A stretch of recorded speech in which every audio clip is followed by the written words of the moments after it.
Karibuni sana. I want to thank God for Mchungaji Benson, even for trusting me to be on this particular place, even to minister. And that was great trust and even internal assurance. Ulikuwa na hakikisho ya moyoni kwa sababu unajua sitaki kuelezea zaidi, lakini I thank God for the trust. Thank you so much, and your wife. Bishop Baraka, asante sana kwa kuja. Mzee huyu ni mtu mkubwa sana, kuna mashule nyingi hapa Kenya na tumeenda sana kufunza. My brother, thank you for the teaching. I was telling my wife that guy is a teacher. I like the way you are, venye ulikuwa unafunza neno, na I can understand what Pastor Benson believes in. Because huwezi kusimama hivyo ufunze hivyo kama Pastor Benson hajaweka hiyo. Nikumaanisha hata hivyo ndivyo yako. Na ni mtu wa Mungu na mheshimu sana. Ni mtu mwenye unyenyekevu mwingi sana na nashukuru Mungu kwa hayo. Hili kanisa letu linaitwa Ushindi, na ukweli sisi ni washindi. Sisi ni ushindi, tuna ushindi. Kuna mtu hapa anasikia kama anataka kushindwa? Karibu sana the newly married couple in the house. Yes, I was trying to enjoy you because wakati watu wanawana mara ya kwanza, wakati mna court, ukiingia kwa matatu au wakati watu wako kwa jam, uangalie bibi na bwana wakiwa kwa gari, uone bibi ndiye anaongea zaidi, wanaweza kuwa aliona 20 years ago. So ana complain, anasema hivi because ni kama wazee wakioa wananyamazanga. Ukienda kwa hoteli, because mimi naangalia anga, uone kijana na msichana, uone kijana ndiye anaongea sana, ni kumweka mtu kwa box. Niko natupa mistari sana. Ukiingia kwa hoteli au ukiwa kwa gari mahali watu wanaendesha, uangalie watu wakiwa kwa jama couple driving, au wakiwa kwa hoteli wanaongea, uone jamaa ndiye anatupa point sana. Hiyo inakuambia they have been married for less than 1 year. Si ndio? Au they are quoting. Ukiona sasa mzee amenyamaza, mama ndiye anatupa mapoint maybe for about 15 years or 20. Sisemi hivyo ndivyo na sahihi, lakini generally inakuangaga hivyo generally. Lakini kwetu haikuangagi hivyo. I'm assuming you brother ataendelea kupiga mapoint venye anapiga, si ndio? Yes, na pia mama ataongea. Msiwe tu ati wewe utafika mahali unyamaze. Unajua kwa nini wazee wananyamazanga wakioa? Kwa sababu wakati walikuwa na court, na sisi nyinyi mlifanya hivyo, jamaa alikuwa anamwambia, unajua niko na nyumba ya ghorofa Kileleshwa. Akaingia kwa box. Unajua hii gari ni yangu na kujaga nayo, kumbe ni ya Kahaya. Wakioana mama na msijana anakudua ile gari ilienda wapi ya Kahaya, anaambia iko kwa garage inatengenezwa, mwaka moja haikuji. Alafu ile nyumba ya Kileleshwa iko wapi? Sasa mama anaachwa mambo ya kucomplain, uliniambia uko na plot Kamuru iko wapi? Sasa mama akifikisha 20 years anaanza kucomplain kwa sababu zile ahadi hazioni. But let's appreciate these guys because it will not be like so. Amen. Amen and amen. And I feel through Pastor Benson kwamba tutakuwa na maharusi nyingi hapa, si ndio? Si ndio tutakuwa na maharusi nyingi hapa? Nikiangalia demographics za hapa naona kuna vijana wengi. Naona hizo harusi ziko kwa barabara, ziko kwa mtandao. Haleluya. Na vijana wako hapa because hatuulizange wasichana. Ni vizuri kuuliza wasichana wetu. Tusiwaweke pembeni for a long time. Uliza tu, si ndio? Hata unapo worship ukiwa kijana, mtu anafunguaga macho moja kidogo, si ndio? Una worship jicho moja imefungu? Hello. Mtu avugagi yote, una worship, unamwabudu Mungu, lakini moja inafunguli. Hata ule ukimuuliza alifungua moja, hakufungua zote. Alifungua Hello? Ulifunga zote kwa ibada? Ulikuwa unafungua moja. Young men, are we there? Those who are ready, si ndio? Tutaomba na moja ingine tufungue. Katika jina la dada, ukiulizwa usiseme nitaenda kuomba alafu uende kukula. Kama unajua ni yeye, mwambie ni yeye dakika moja, si ndio? Wakati niliproposia my wife aliniambia, I've been waiting for you. Hakuniambia naenda kuomba, aliniambia twende kazi. Na tukaendelea, hakuna ku waste time, because if you are sure this is the person, and I want to thank God because of young couples, inakuanga furaha sana kuona watu wakianza ndoa pamoja kwa sababu kuna tumaini. Amen. Na najua kwamba they will attract the presence of God in their marriage, kama vile tutasoma kwa kifupi leo, attracting the presence of God. Attracting the presence of God. Mungu anataka tufanyike. Mara nyingi tunatakanga Mungu atufanyie kabla sisi tufanyike. Mungu hana shida kutufanyia, Mungu hana shida kutuonekania, Mungu hana shida kutubariki. Shida nyingi tulio nayo ni kutofanyika kile Mungu anataka tufanyike. And so God is very faithful, he is loving. Atatubariki hata wakati we are not perfect, hata wakati hatujakamilika, yeye ni mwaminifu. Yeye atatukumbuka tu kwa sababu ya rehema zake. Lakini lengo la Mungu ni kwamba tufanyike na ili naye atusongelee. Are we together? Anataka tufanyike. Na ukiangalia Biblia kutoka Mwanzo mpaka Revelation, Mungu hajawahi kuongea na watu wake au kuhusiana na watu wake kwa mitaratibu ya watu wenyewe. God has never interacted with his people based on their principles and preferences. Mungu anadeal na sisi kwa standard zake. Am I communicating something? God has never interacted with his people based on our taste and preferences. Mungu anataka kuhusiana na sisi kwa mkataba wake. Yeye ako na kanuni, ako na standard zake, ako na mitaratara yake, ako na vile amepanga, ako na plani yake, ako na structure yake. Kwa Biblia hakuna wakati wowote Mungu amekuja kuhusiana na watu wake wao wakimwambia vile anataka wao hahusiane na yeye. God has never interacted with his people based on what they want. It is based on what he wants. Mungu anadeal na sisi based on his architecture, design, plan, pattern, and everything else you add there that is agreeable. Hallelujah. Mungu hajawahi kwa Biblia, usome Biblia yote, kuhusiana na watu wake kwa kulingana na vile wao wanataka. Lakini ukiangalia kanisa la leo, watu wanakuja kwa Mungu wakiwa na vile wanataka Mungu awaambie. Watu wanakuja kwa Mungu, Mungu adhibitishe, kama vile my brother alikuwa anasema hapa, lawlessness au mambo ya unataka Mungu akuongereshe kitu ambacho kitadhibitisha upuzi wako na ukumbafu wako na makosa yako na dhambi zako.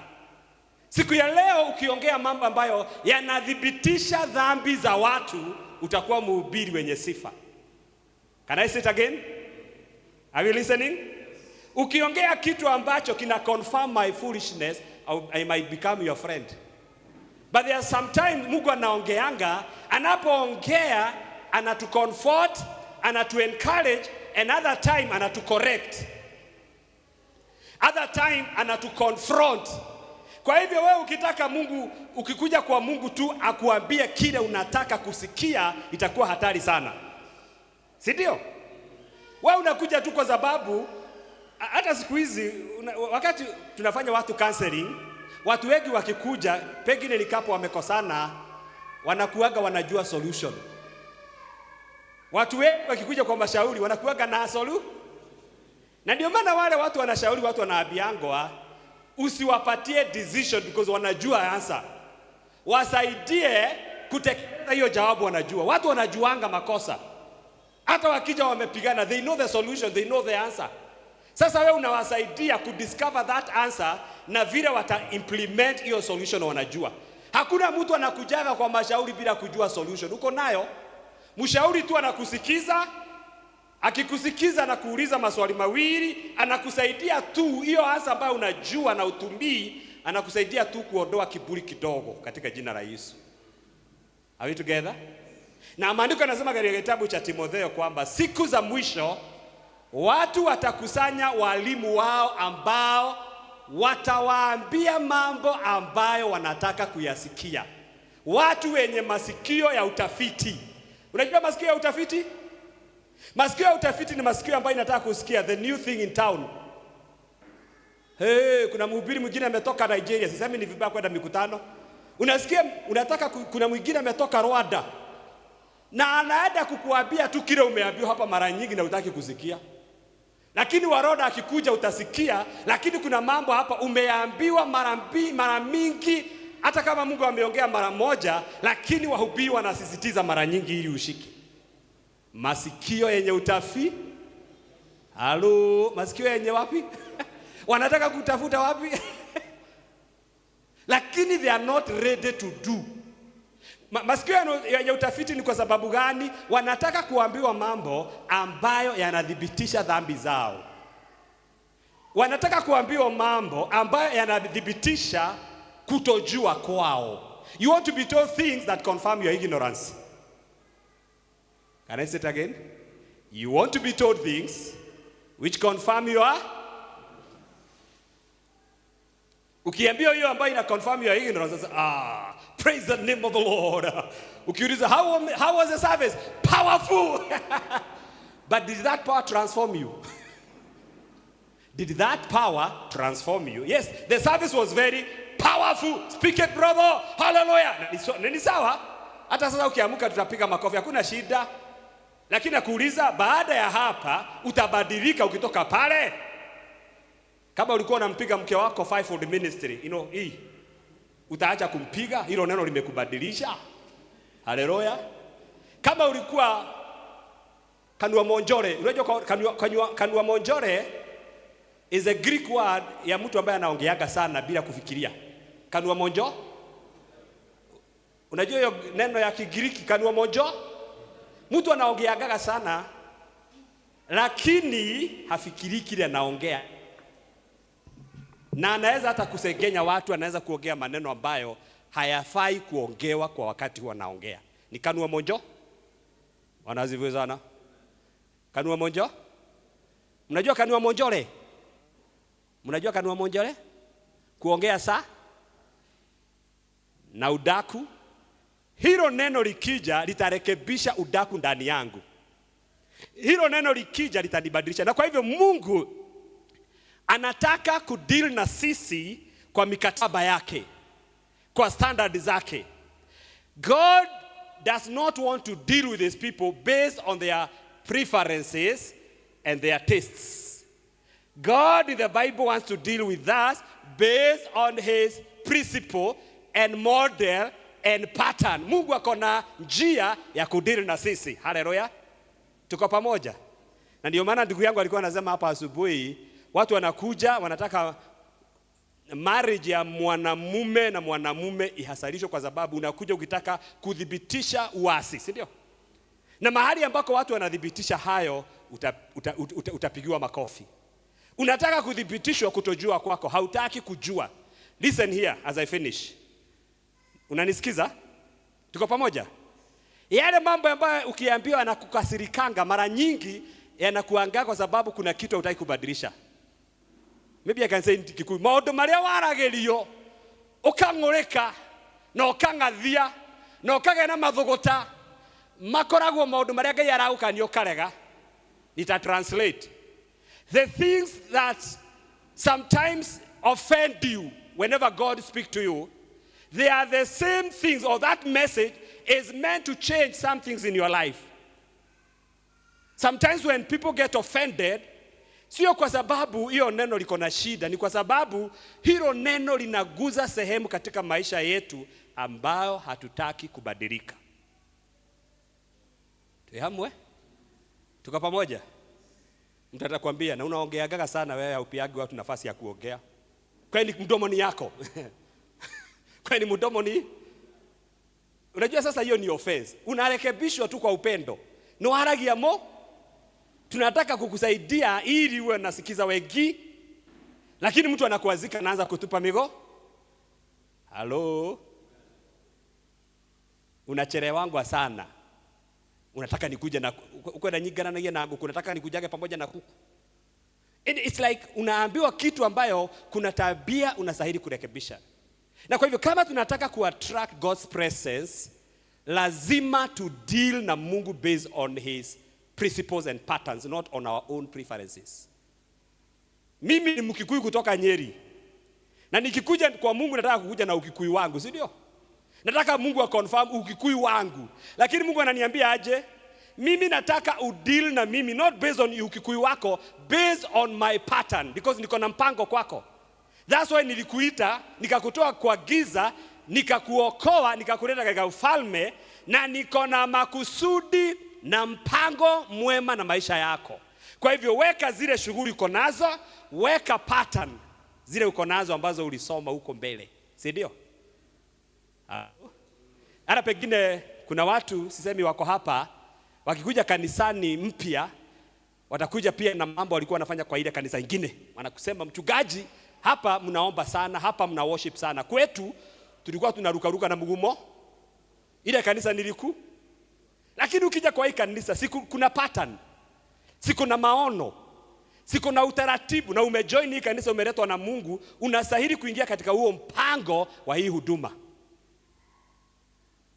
Na kwa hivyo kama tuta attract God's presence, it is very important to do according to his pattern.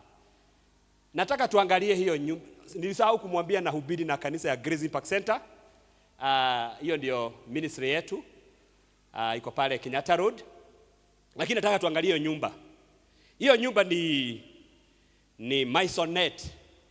Wale ni wajenzi hapa. Simnisaidie mkoniambia hiyo nyumba inaweza ikagharimu pesa ngapi kama hii area. Hiyo nyumba kununua uwanja na kujenga ni pesa ngapi? Okay, hakuna watu wanajua hiyo. Can it go for 20 million? Value? Are we together? 20 million, si ndio? Naambia jirani yako hiyo nyumba ni yako, tia kumaka. Si umwambie hivyo, hiyo nyumba ni yako. Kwani unastuka? Hiyo ni yako. Hiyo ni ya? Tulipokuwa tukioana na my wife, tulikuwa tunakaa Gashororo, si ndio? Yeah, kanyumba kadogo sana. Mtoto wetu alizaliwa ilikuwa Julai. June. Alafu kanyesha August. A month after. Kulinyesha because nyumba ilikuwa ya flat. So mabati ilikuwa ile mvua ya mahidi, ile mvua ya maize. So mtoto unajua tumboni hakunyeshangi. Mtoto alianza kulia kwa sababu kumenyesha mvua ya mbembe. Alianza kukimbia kulia, akinishika hivi, akitushika hivi. Huyo ni msichana ako 4th year sasa. Na tulikuwa kanyumba kadogo na hatukujua tutajenga kanyumba hata kama sio kubwa, na si ni Mungu mzuri. Haianzagi na kujenga, inaanzaga na maono katika jina la Yesu. Ambia jirani yako inawezekana. Inawezekana. Inawezekana. Unaamini hivyo? Kwanza hawa inaamini. Do you believe? Although nyinyi mko na nyumba, you don't need to believe, si ndio? Mko na kama hiyo, si ndio kwamba yeye yuko na tai. Venye ulikuwa unacheza keyboard. Wow. So hiyo nyumba inaweza ikakost 20 million. Nataka ufikirie wewe uko Ulaya, si ndio? Umeenda Ulaya? Kama ule my sister ako ni wapi? Dubai. Yeah, nakujaga Dubai kutembea. Kwa hivyo nikikupigia simu usinizimie. Bishop anakujaga Dubai kupitia akienda ng'ambo. Kwa hivyo utupatie namba ya simu. Dubai is very expensive. Life is very expensive. Hello? Au nyinyi mkuagi watu wa wageni kama huku kwetu? Mnakuaga watu wa wageni. Sasa hii nyumba, huyu dada ako Dubai anatuma pesa ajengewe, si ndio? Amejengewa, anatuma pesa, lakini anatumiwa picha ya nyumba ambayo sio hiyo. Lakini anaambiwa ile nyumba tunakujengea inakaa kama hii. Dada anatuma pesa, anatuma pesa, anatuma pesa, anatuma pesa, anatuma pesa. Siku ya kuja kufanya ile inaitwa housewarming au kufungua nyumba yake, na inform mchungaji hapa, na mchungaji ako ready na wazee wa kanisa kwenda kudedicate nyumba. Ule mtu alikuwa anamjengea kazima simu akiingia kwa airport. Pa! Akiingia Uber kuja kuona nyumba, simu yake imefanya nini? Akipiga simu naambia mteja hapatika. Kwa bahati mzuri au mbaya anapigia mwingine ambaye alikuwa foodie na hiyo ikaingia. Kamwambia ile nyumba imemalizika, kuja nikuonyesha mahali iko. Wanaingia Uber, wanaenda. Badala ya hii nyumba anaonyeshwa hiyo. Hiyo ndio nyumba amejengewa. Wewe utafanya namna gani? Hiyo ndio nyumba umejengewa. Ulikuwa unataka nyumba gani? Wewe ulikuwa unataka hii nyumba, si ndio? Na ndio ulikuwa umetuma pesa ujengewe. Lakini umejengewa kwa nyumba gani? Ile nyumba sio baya, hata hiyo nyumba sio baya. Hiyo nyumba inaweza ikakost 5 million, si ndio? 5 million kujenga.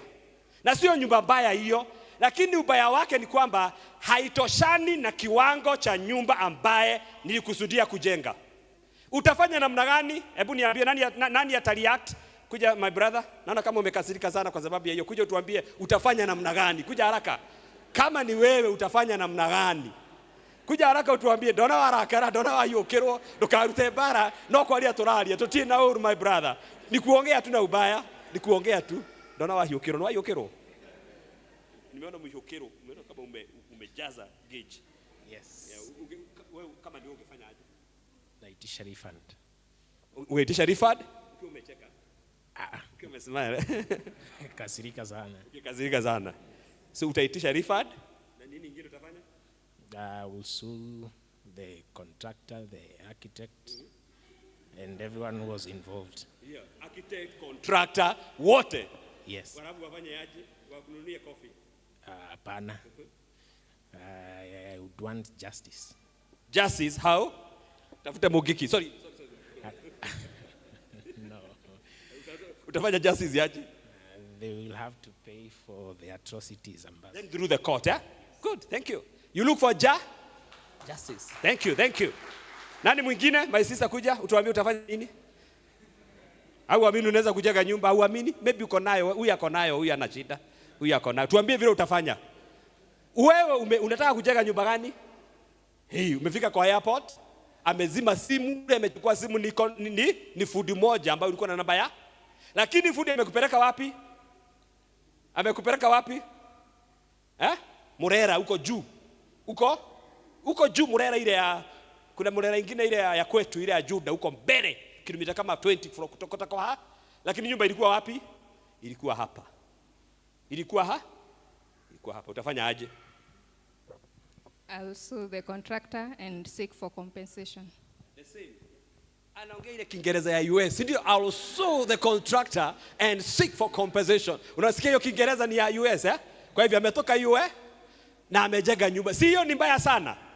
And that is the same thing that God feels. Mungu anatupatia walimu wa neno. Anatupatia mchungaji mzuri. Anatupatia nini? Anatupatia resources.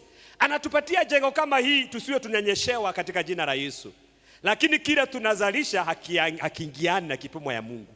Lakini najua wewe haukai hivyo. Wewe sio wewe. Mwambie jirani yako wewe sio wewe. Wewe unampatia Mungu kile anataka, si ndio? Yes.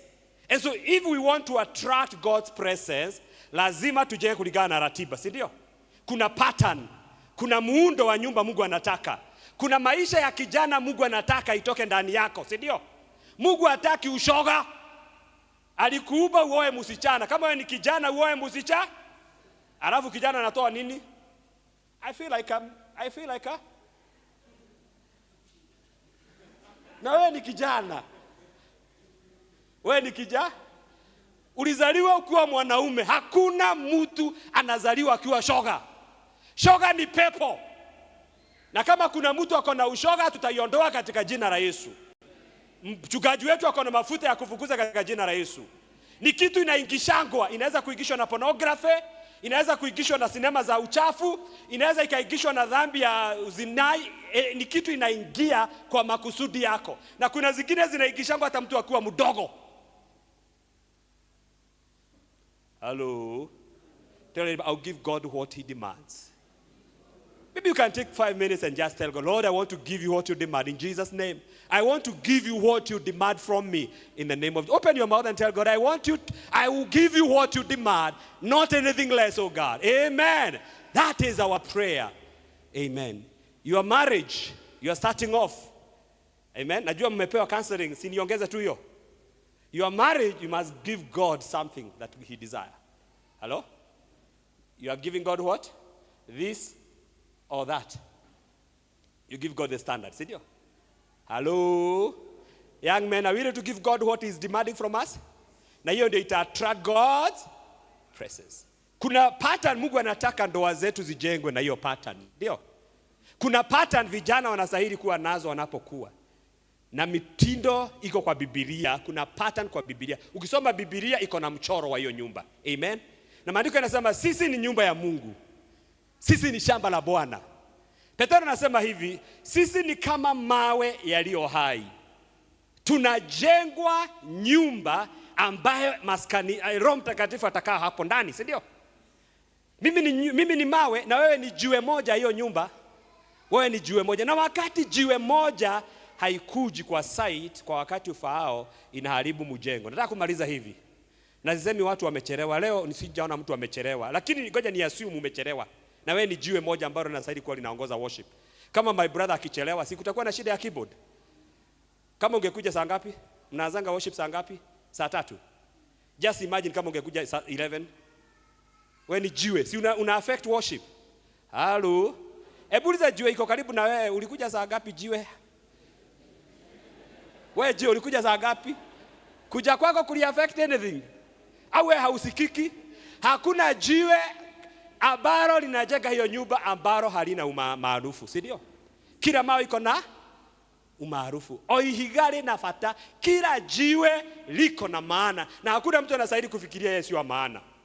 Unaweza kuwa pengine hautasimama hapa kuhubiri, lakini uko na maana. Wewe ni wa muhimu sana.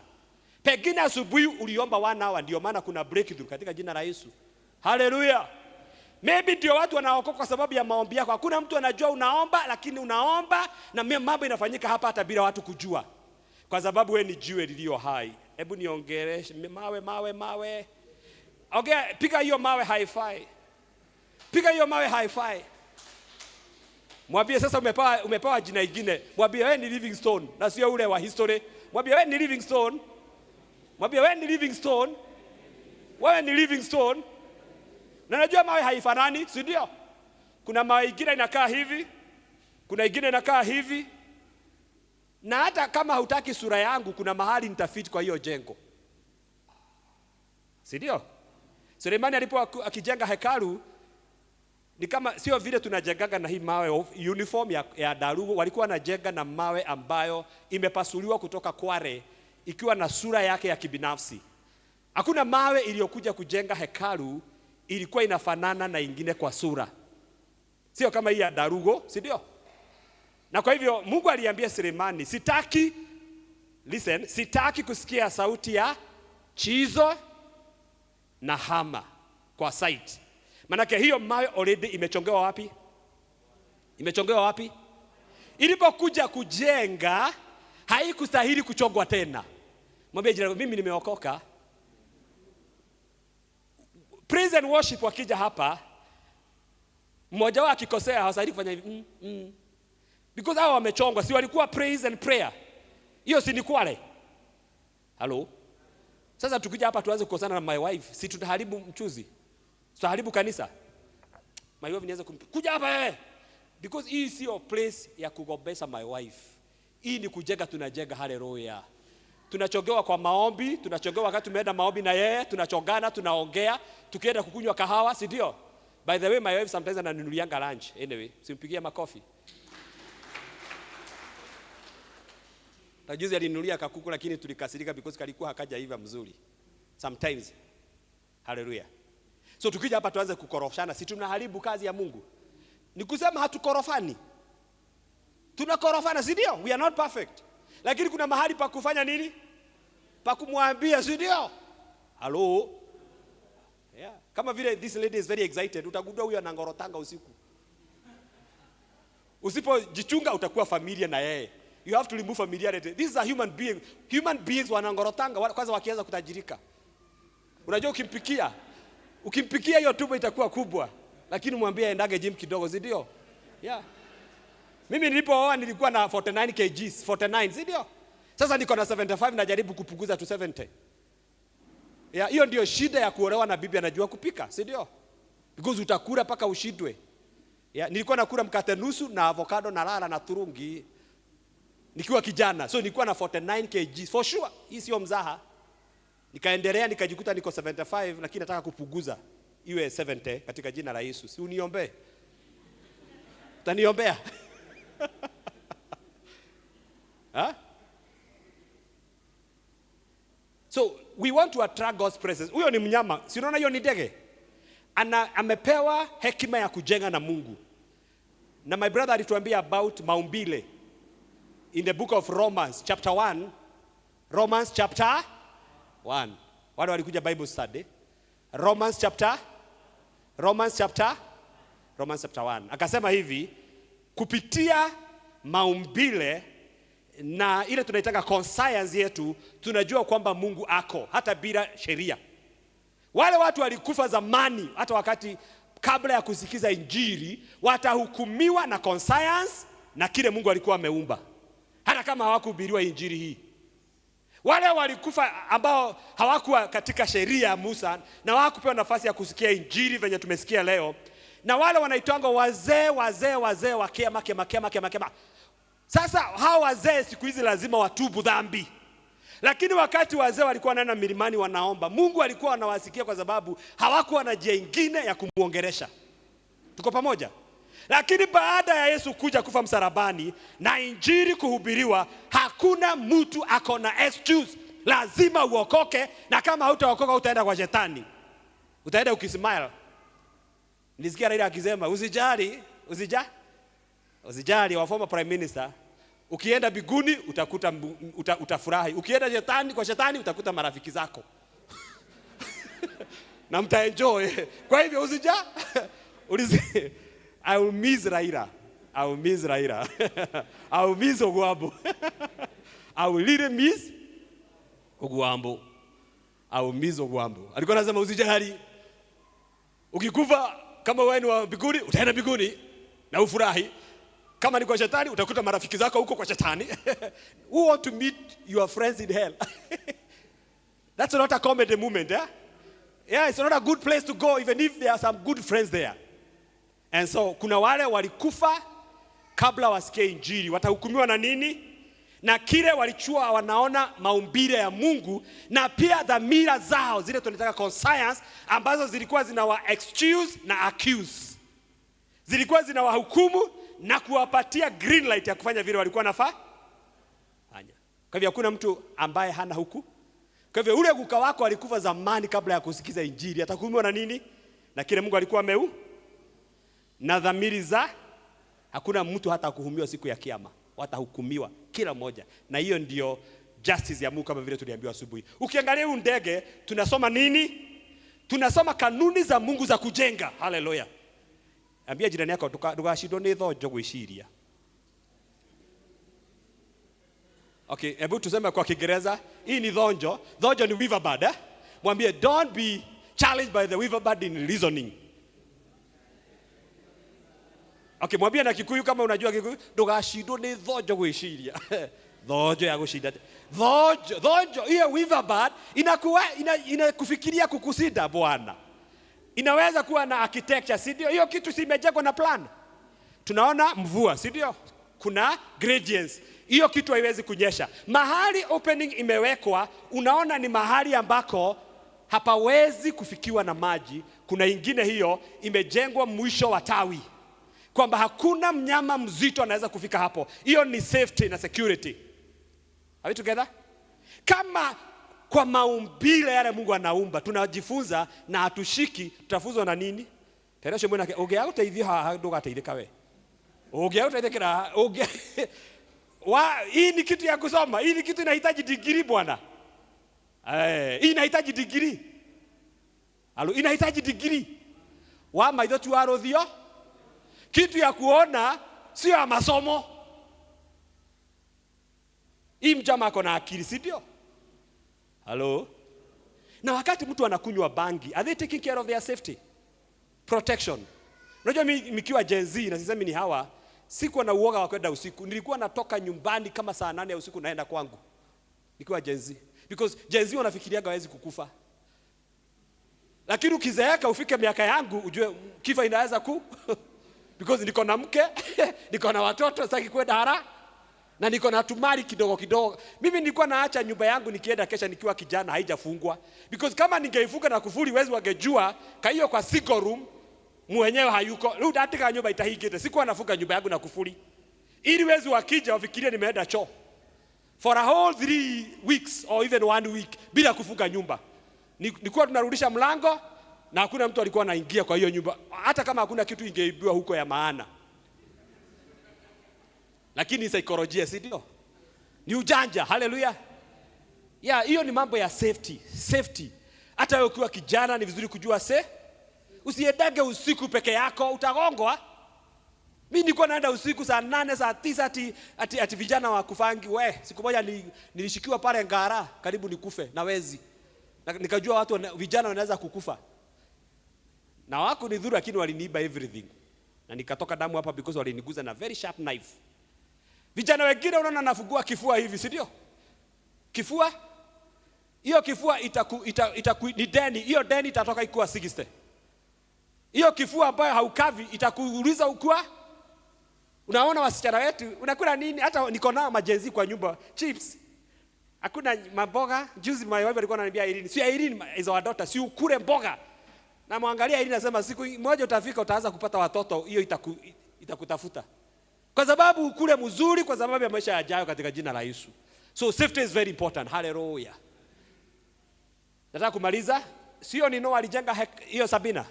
Hiyo Sabina ilikuwa inahakikishia usalama wa wale waliingia. Na Mungu anatuambia tujenge Sabina. Familia yako ni Sabina.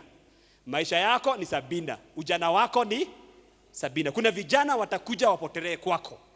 Hii kanisa yetu hapa ni Sabina. Tuijenge na najua tunaijenga. Na kuna kitu Sabina ilifanya nikimalizia. Alipomaliza kujenga hiyo Sabina aliambiwa mambo mawili. Aliambiwa hivi, ujenge hii boat kubwa, na akapewa lamana. Si unajua pattern, unaona pattern? Noah alikuwa seremala lakini hakutoa mawazo kwa akili yake. Alipewa mawazo na Mungu. Lakini kuna kitu aliambiwa pale ni mstari gani hapo? Natafuta hiyo scripture. Kuna scripture pale. Hiyo verse 14.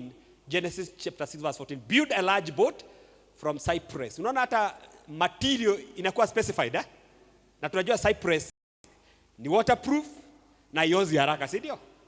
Alafu akaambiwa waterproof it with tar inside and out. Then construct decks and store and all that. Lakini kuna kitu aliambiwa, yes, umemaliza kujenga hii Sabina na imemalizika. Unaona imemalizika, lakini kitu ya mwisho ya hiyo Sabina ilikuwa hiyo verse 14. Weka lami ndani na nje. Hata kama Sabina imejengwa na imekamilika, kuna kitu inaitangwa finishing, si ndio? Na finish ilikuwa nini? Kuweka lami ndani. Kazi ya lami ni nini? Si ni kumaanisha hakuna kitu itatoka nje. Hakuna leakage, ya? Na nje hakuna kitu itaingia kutoka nje. Na hivyo ndivyo Mungu anataka. Maisha yetu lazima to make sure we have waterproofed our lives. Leo tulihubiriwa na my brother hapo. Mahubiri mazuri sana. Na nilikuwa na nakiri pale because I have to learn how to waterproof my life. Kila nasikia kisipotee. That's why I carry a pen and a paper. Kwa sababu Mungu alikuwa ananizungumzia nikiwa pale. Na alikuwa ananiongelesha. Na alipokuwa akiniongelesha kuna mambo mimi aliniongelesha yangu ya kibinafsi. Na ninaandika kwa sababu ninataka nikienda nyumbani nijikumbushe, manake sitaki hayo mambo yapotee, si ndio? Kwa hivyo lazima niweke lami ndani, kile kimeingia ndani kisitoke. Na kile kiko nje kisiingie ambacho kina najisi. Na kuna mambo hapa yananajisi watu wetu. Unaona kanisa haifanyi waterproofing from outside. Mambo ya ulimwengu yanaingia haraka. Lakini nataka kumshukuru Mungu, mtumishi wa Mungu, wewe ni mtumishi mkuu. And I love your ministry. And I think what my wife said, we can connect very easily. Huko hakuna ujuakali, hakuna sarakati. Zingine unaonanga hapa. When I listen to him teach, I could tell this is what I need. I can sit there forever listening to him. Praise the name of the Lord. Nimekaa na mchungaji chini na ako na maarifa, ako na hekima. Praise the name of the Lord. Lazima tu waterproof nje ili uchafu wa nje usiingie kwa kanisa katika jina la Yesu. Are we ready to waterproof? Turn to someone mwambie in and out. Si tufanye kwa nini? Fanya weka lami, tuweke karami ndani, tuanze na ndani, tuanze na wapi? Tuaje kwa ndani, tufanye ndani. Mamva, kuna ile, hebu tufanye ndani lami. Okay, tukuje nje. Nje tunafanya hivi, ndani. Na udance kama nataka kumalizia. Hebu tufanye ndani. Karami the si ndio? Ya nje. Tumesema ya ndani ni nini? Ili yale mafunzo umefunzwa isipotee. Ili usiende usema it was powerful lakini hakuna kitu ulishika. It was a very powerful message lakini hakuna kitu ulienda nayo nyumbani. Ndio unaona anga sometimes watakole kiitwa wale walikuwa sad ndio hawa na ni forgiveness. Hiyo side nyingine hubiri nyingine akija hubiri forgiveness, the same heads will be laid hand on. Unashindwa hao watu kwani hawaokokagi, hawabadiliki, every time wanakujaga hapa kuombewa na sade waliombewa na mahubiri ilikuwa about forgiveness, lakini wao they don't forgive. Ni kumaanisha sisemi huwezi kuja hapa kuombewa. Si ndio? Inawezekana ukuje kuombewa mara kwa mara, sio vibaya, lakini usiombewe kwa jambo ambalo ulisikia sande na kusamehe na hujasamehe. Hata utapata upara. Unajua kuna watu wanapatanga upara wakiwa wadogo because kila mara ni kila mara ni mimi ndiye nasaidi kuwa na upara in my age, si ndio? Lakini mtu wa 20 years ako na upara kwa sababu gani? Kila mara ni odako. Forgiveness and hiyo ingine. Forgiveness, what is happening? Mwambie leakage. Mwambie jina yako don't leak. Mwambie don't leak. Mwambie be like Bereans. Mwambie kuwa kama wa Berean. Walikuwa nasikia Paulo akihubiri wanaenda nyumbani kufanya nini? Kuangalia. Kama hautaandika, utaangalia nini ukienda nyumbani? Hello. Kama hautaandika. Na maandiko yanasema Roho Mtakatifu akija atatukumbusha yale tuliyosoma. Uliza jirani yako, wewe utakumbushwa nini? Utakumbushwa ni hakuna kitu umeshika? Unajua Roho Mtakatifu anakukumbusha kile umeshika. Kile umeingisha kwa system. Hiyo ndio unakumbusha. My brother, you're coming back? You're coming back? Hello. Hello. Are you coming back? Are you coming back? Oh, nilikuwa nafikia ni rapture. Unajua rapture inaanza kaza. Inaanza kawa na moja, wa pili, wa tatu, alafu mimi because na nihubiri niende wa mwisho. Are we getting something as I finish? Let's talk to someone and be waterproof your life. In and out. In tumesema nini? Yale mambo umepewa yasitoro. Hallelujah, ya kusaidia kuimarika kiroho. Na yale ya ulimwengu ya nje yasipate nafasi ya kuifanya nini? Kuingia. Vijana, simameni vijana. If you are 18 and above, kijana na you are below 35. Vijana, simameni vijana. 35 and below, vijana. Na kama umeoa ni sawa. Kama umeoa, wewe umepewa nini? Wale wameoa wakae chini, lakini vijana wale hawajaoa. Ndio nataka. Hebu tusome pamoja, tufanye pamoja. Kujeni hapa haraka tumalize. Kujeni vijana hapa tufanye pamoja. Hello, we are waterproofing. Kuja haraka tu demonstrate alafu tumalize. Ibada imeisha, hata time yangu imeisha. What are we saying? We are waterproofing. Can we do it? Ni mambo gani ambayo you need to waterproof from outside? One point. Ya nje inakuja. Sexual immorality. Yeah, sexual immorality, thank you. Another one. Kujeni, kwani mnaogopa?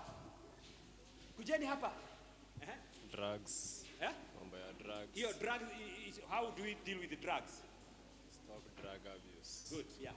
What else do we need to waterproof from outside?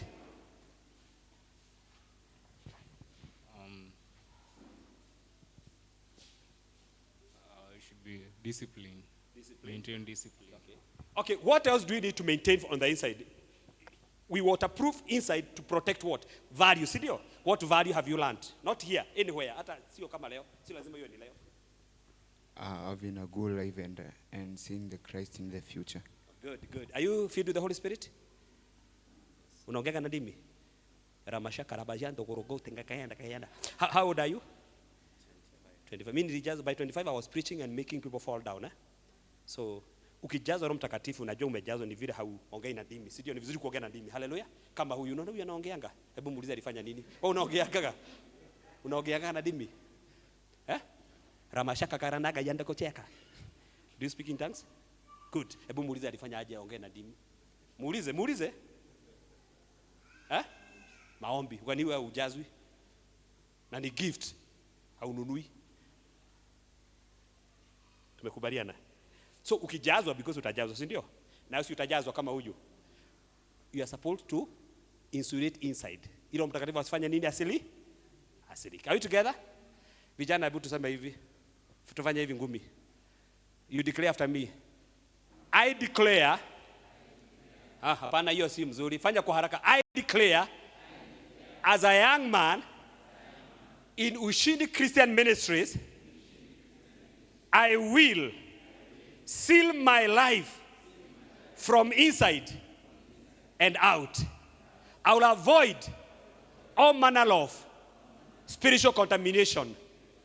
I will preserve what has been put in me. I will guard, like Timothy, the deposit that has been put in me and put in my trust by the Holy Spirit. Can we do it like this? Si mko kwa kotini, mnafanya hivi. Father, help me. Sema hiyo ni haki yetu. Haya, simseme haki yetu. Sema hiyo ni haki ya majenzi. Simseme haki ya majenzi. Ni kujazwa Roho Mtakatifu. Hebu tuseme haki yetu ni Roho Mtakatifu. Let's appreciate these Jesus. Amen. Amen. Let's say there's a wonderful. Amen. Amen. I think I'm done. I don't want to go beyond that. But we are saying that let's build according to the path. Let's build according to the. Can I take 5 minutes, Reverend? And then I finish? 5 minutes? Yeah. 5 minutes and then I just top up. Do you see that house? Nani anataka kuanguka? Yesu alisema nyumba iliyojengwa juu ya mchanga ilifanya nini? Nani anataka kuanguka kama hiyo nyumba? Hakuna, si ndio? Hiyo ilikuwa roaka. It is real, it was in the news. Ilikuwa roaka na ikabomoka na hataki kubomoka. Yesu akasema ukijenga nyumba yako juu ya mwamba itastahimili mafuriko. Lakini ukijenga juu ya msanga itabomoka na upepo utakuja na utavuma, na lazima tujenge nyumba yetu. Na tunajenga aje? Kwa kusikia sauti ya Mungu na kutenda. Kusikia na ukisikia na hautendi unajenga juu ya mchanga. Na lazima tuwe watu ambao wanajenga juu ya mwamba ulio imara. Kuna jambo Mungu aliambia Musa hapa, Exodus 25:8. Then have them make me a sanctuary for me and I will dwell among them. Mungu aliambia Musa, goja wajenge. Na nilipokuja hapa mchungaji, nimeona you are able to allow people to serve. That is one thing I was noting. You allow people to serve, and when unapewa nafasi ya kuhubiri hapa, ujue kuna mipaka, si ndio? Hello? Kuna mipaka? Umepewa nafasi ya kuongoza worship, kuna mipaka. Hello?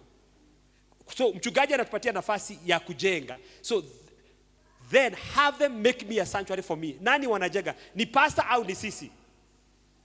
Kulingana na hiyo scripture, who is building the sanctuary? We are the builder. How do we build? We build by prayer.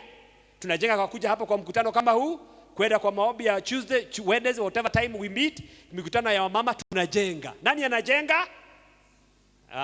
Nitamforce kuimba wimbo tulikuwa tunaimba zamani. Kanisa itajengwa na kina nani?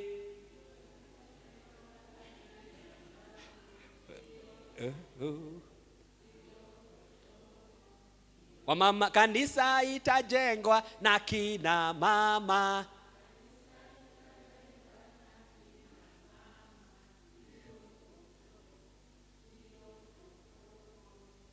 Wababa, kanisa itajengwa na kina baba.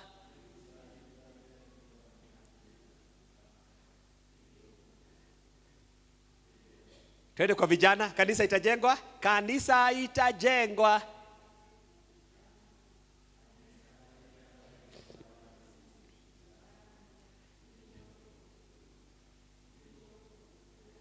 Let me pray for you. Father, I pray that they will shout a bit in Jesus' name. Amen. Touch them to shout a bit. Just a bit in Jesus' name.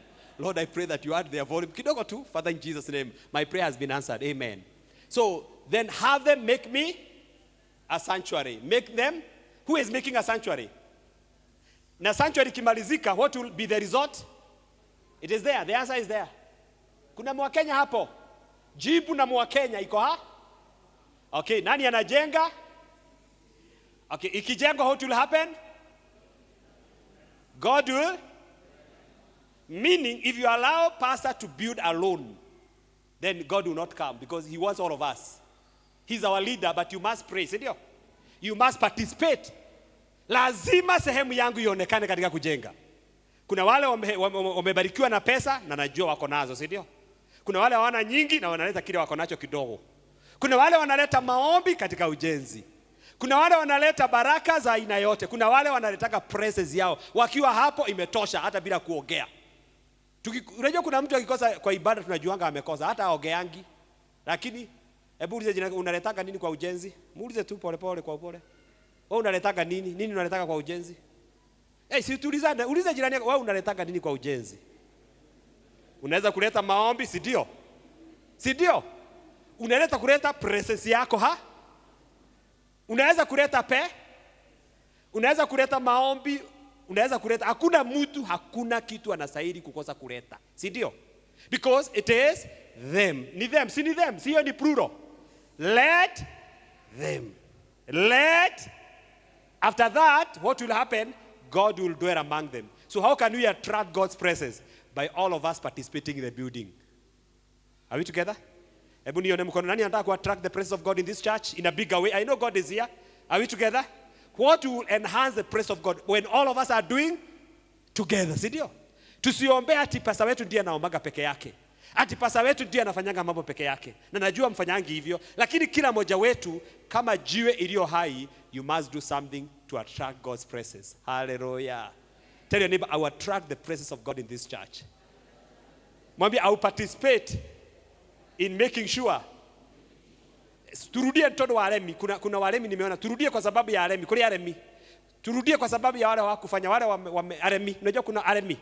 Hata kuambia hawafanyange, hebu turudie kwa sababu ya wao hawakusema. Turn to Aremi, mwambie, please let's attract God's presence in this church.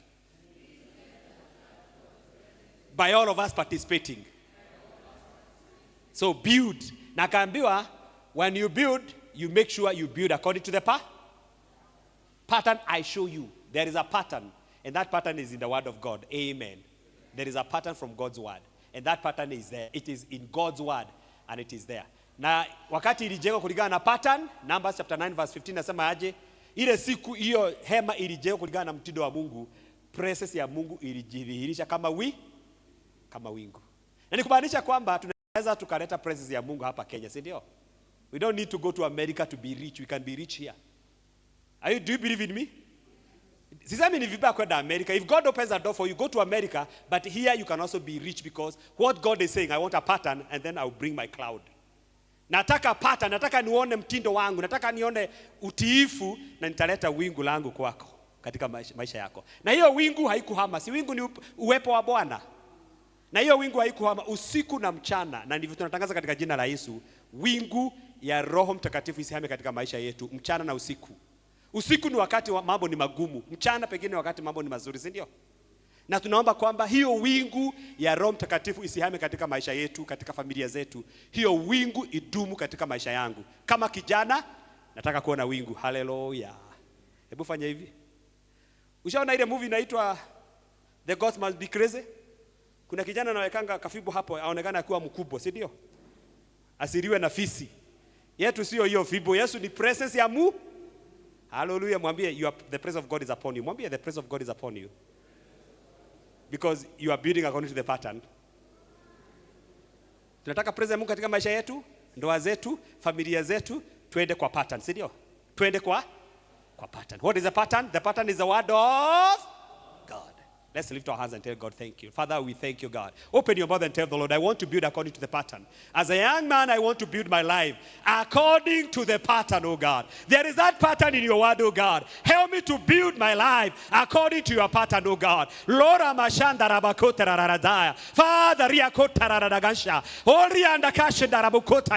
Father, help me to build according to the pattern in my life, in my marriage, oh God. Oh, I want to build according to the pattern. My marriage as a young man, oh God, as a man in my family, as a head of my family, help me to build according to the pattern. As a mother in the family, help me to build according to the pattern in the name of Jesus. Go read the word of God. Go meditate upon the word of God, and you get that pattern. Amen? The word of God is a pattern. Neno la Mungu ni pattern yetu. Amen. God bless you so much. It's a pleasure standing here to be a blessing to all of us. And I'm happy to minister to you. And I'm also ministered. I thank God that I came even early enough for the Bible study. My brother, thank you for the ministration. Mchungaji, I'm so happy. Thank you so much. Looking forward to greater times of ministry. Thank you. Thank you. Thank you. Thank you. Thank you. Thank you.